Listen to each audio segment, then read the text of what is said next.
પપ્પા એટલે શું? આપણા ઘરની વન મેન સરકાર એટલે પપ્પા.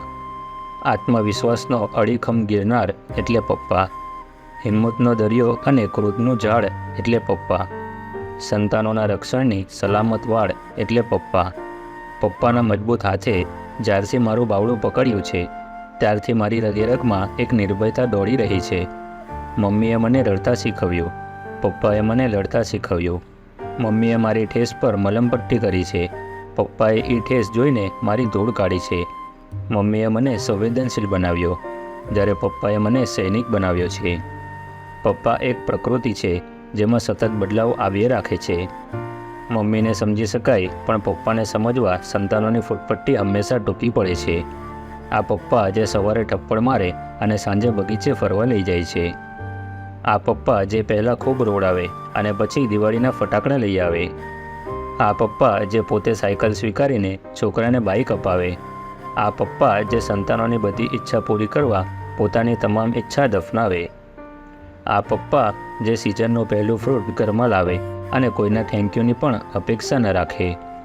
આ પપ્પા જે કદી કોઈનું ધાર્યું કરે નહીં અને પોતાનું ધાર્યું બધું કરાવે. આ પપ્પાને સમજવા આપણે કદાચ ફરી જન્મ લેવો પડશે. આ પપ્પા રિટાયર્ડ થઈ શકે, ટાયર્ડ નહીં. તમે સ્વીકારો કે ન સ્વીકારો, હું તો સ્વીકારું છું કે આપણા પપ્પા પાસે આપણે કંઈ જ નથી. પપ્પાની સાયકલની સીટ પર બેસીને જે દુનિયા મેં જોઈ છે એ દુનિયા તો મને આજે મારી 4વ્હીલર કારમાંથી પણ નથી દેખાતી. ક્યાંક એ દુનિયા પપ્પા સાથે રિટાયર્ડ તો નથી થઈ ગઈ ને? પપ્પાએ માંડ લોન લઈને લીધેલું એ પહેલું મકાન જેના વ્હાઇટ વોશ કરવા માટે પપ્પા પાસે પૈસા નહોતા, છતાંય ઈંટે ઈંટે પપ્પાના પરસેવાનો કલર અમે અનુભવેલો. પપ્પાને મારી કિંમત છે ને પપ્પા મારી હિંમત છે. એક શ્રીફળ સમૂહ વ્યક્તિત્વ એટલે મારા પપ્પા. બહારથી કડક અને અંદરથી ભીના ભીના. પપ્પાનો સ્વભાવ કદી સુધારી ન શકાય કારણ કે એ પપ્પા છે. પપ્પાને એની તમામ મર્યાદા સાથે સ્વીકારાય કારણ કે એ પપ્પા છે. યાદ રાખજો, પપ્પા નોકરીમાંથી રિટાયર થાય છે, મગજથી નહીં. મારો અહમ, મારી બુદ્ધિ, મારું સ્વમાન, મારું જ્ઞાન, મારી આવડત અને મારું આવું ઘણું બધું જ મારા પપ્પાના પરસેવાના 4 ટીપા સામે ક્ષુલ્લક છે.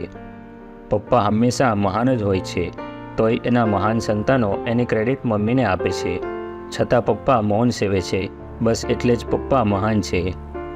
પપ્પાની મહાનતા કોઈ કવિઓ, લેખકો કે વિવેચકોની મોહતાજ નથી, બસ એટલે પપ્પા મહાન છે. નોંધ: આ હૃદયસ્પર્શી મેસેજ વોટ્સએપ પર મળ્યો છે અને આપણા દરેકના જીવન સાથે જોડાયેલો છે, એટલે સૌ સાથે શેર કરવા અહીં રજૂ કર્યો છે.